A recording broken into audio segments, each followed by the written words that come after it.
June 6, 1944. Omaha Beach, Normandy, France. Salt spray stung the eyes of Private First Class Thomas Mallory as he huddled low in the bow of LCVP-42, rain and flak stitching the gray sky. The ramp hit the churned sand with a metallic scream. Cold seawater slapped his boots. Mallory's M1 Garand was slick in his hands, bayonet scabbard clinking against his thigh. Around him, Sergeant James O'Keefe shouted orders through the roar. Left flank. Move. Get off the beach. Men vomited, prayed, cursed. The air a mix of diesel smoke, cordite, and a copper tang of spilled blood. Machine gun tracers stitched the dunes. A nearby mortar bloomed with mud and screams. He could taste sand in his mouth. For a heartbeat you believed, you had to, that stepping over the dune would mean safety. Then an entangled wire and a sudden burst of fire showed you otherwise. Mallory dropped behind the rusted steel of a Czech hedgehog, heart hammering against his ribs like a drum. Bullets hissed inches above his helmet, slicing into the tide behind him. The air smelled of salt, smoke, and fear. Sergeant O'Keefe yelled, "Move when I say," and they dashed forward, 30 yards of pure chaos. Men fell mid-stride, rifles tumbling from lifeless hands. When they reached the seawall, Mallory pressed his cheek to the sand, feeling the ground shake with explosions. Engineers crawled ahead with Bangalore torpedoes, blowing gaps in barbed wire. The blast showered them with shrapnel and earth. A moment later, Mallory was running again, stumbling over bodies, his breath ragged, the world reduced to noise and dust. By afternoon, the surviving men of Company E clawed their way up the bluff. Mallory turned back for a second. The beach below looked like a graveyard swallowed by tide. They had landed in hell, and somehow he was still breathing. But deep down, he knew the worst wasn't over. Normandy's fields were waiting. 6 days after D-Day, Private Mallory and what remained of Company E found themselves deep in the Norman countryside. The beaches were behind them, but peace was nowhere in sight. The hedgerows, thick, ancient earth walls tangled with roots and vines, turned every field into a fortress. You couldn't see 10 yards ahead. Every corner hid a German MG-42 or a sniper's nest. The air was hot and heavy with the smell of crushed leaves and gunpowder. Mallory crouched in a ditch, whispering into his radio, trying to reach the platoon on their flank. "They're close," came a voice through static. Seconds later, the crack of a rifle split the air. A bullet tore through the branch inches from his head. He froze, dirt showering over his helmet. Sergeant O'Keefe signaled forward, and they crawled along the hedgerow, rifles ready. When the order came, they threw grenades over the earthen wall and stormed through the smoke. It wasn't open battle anymore. It was hunting, room to room, bush to bush. Every day bled into the next, the sound of flies over bodies haunting their sleep.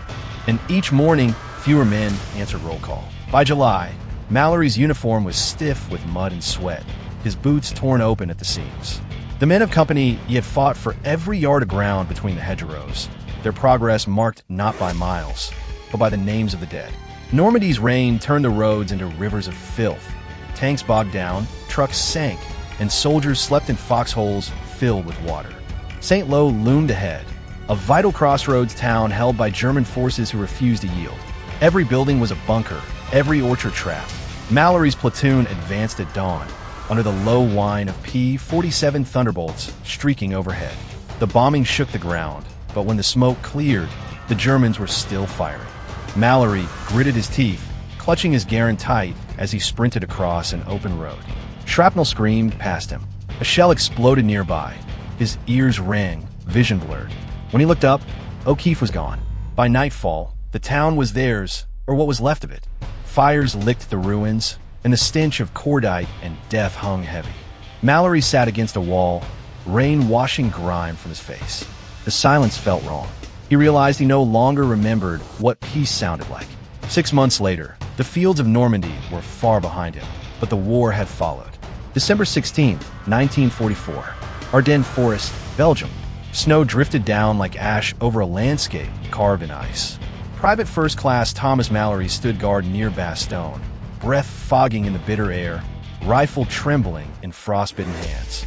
The stillness was shattered by the thunder of German artillery. Trees snapped like matchsticks. "Incoming!" someone yelled, and the forest erupted. Mallory dove into a foxhole, snow blasting into his face. The ground shook. For hours, shells rained without pause. Men clutching helmets, praying the next explosion wouldn't be theirs. Supplies were gone.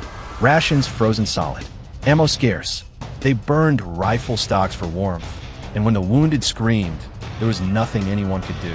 As dawn crept over the white wasteland, Mallory looked out across the fog. Enemy armor moving like ghosts through the trees. He lifted his rifle, numb hands gripping tight.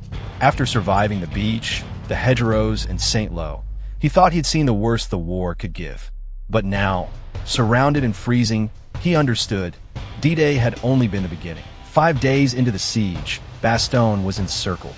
The snow was knee-deep, food nearly gone, and the wounded lay bundled in blankets beneath shattered barns. Mallory's squad held a crossroads south of town, a cluster of broken fences and burned-out jeeps. Each morning, the same question passed between them.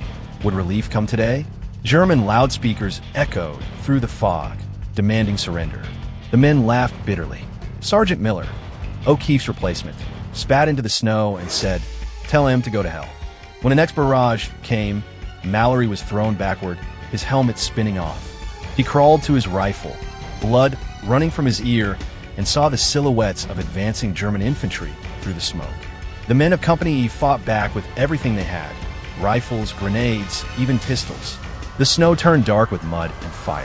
By night, the forest fell silent again. Mallory's fingers were raw, his body shaking with exhaustion. He looked at the faces around him, boys he barely knew anymore, and realized they weren't fighting for victory now. They were fighting simply to live until morning. Dawn broke pale and quiet on January 3rd, 1945. Mallory was half-conscious in his foxhole when a low drone of engines filled the air. Not German this time, but American. He blinked through the snowfall to see the white star of a Sherman tank pushing through the trees, followed by lines of weary infantry. "It's the 4th Armored," someone shouted. The men rose from their holes, cheering through cracked lips. After weeks of siege, Bastogne had been relieved. Mallory stumbled forward, legs numb, rifle hanging from his shoulder. Around him, men embraced, cried, or simply stood staring, too drained to feel anything. The relief brought no joy, only silence. The forest was littered with burned tanks, shattered helmets, and snow stained black. He thought of O'Keefe, of the friends lost since Normandy, and wondered if survival was victory or punishment. That night, inside a captured farmhouse, he warmed his hands near a small fire. Outside, the wind carried faint echoes of artillery still rumbling in the distance. The war wasn't over, but for the first time since the beach, Mallory let himself close his eyes and sleep without his rifle in his hands. Spring crept across Europe like a slow breath of life. By May 1945, the guns were silent. Germany had surrendered. Private First Class Thomas Mallory stood in the ruins of a German town near the Elbe River, watching civilians wander through the wreckage of what had once been home. The war that had consumed his youth, the fear, the noise, the blood, had finally ended. He walked past a field where soldiers once died, and now wildflowers grew among the rusted helmets. The air smelled of rain, not gunpowder. For the first time in 2 years, he heard birds instead of artillery. His reflection in a puddle looked like that of a stranger, eyes hollow, face older than his age. Someone handed him a letter from home, edges worn from travel. His mother's handwriting trembled across the page. "I prayed for you every night." Mallory folded it carefully, slipped it into his pocket, and looked toward the horizon. The world was beginning again, but he carried ghosts the new dawn couldn't wash away. He had survived D-Day, but in the quiet of peace, he finally faced the hardest battle of all, learning how to live again. War doesn't end when the guns fall silent. It lives on in the memories of those who fought and survived. Thomas Mallory's story reminds us that bravery isn't just about facing death, but finding the strength to live afterward. Thousands of men like him carried those invisible scars home, shaping the peace we have today. If you want more untold human stories from history's darkest days, subscribe to America in Time, where we bring the past to life, one story at a time.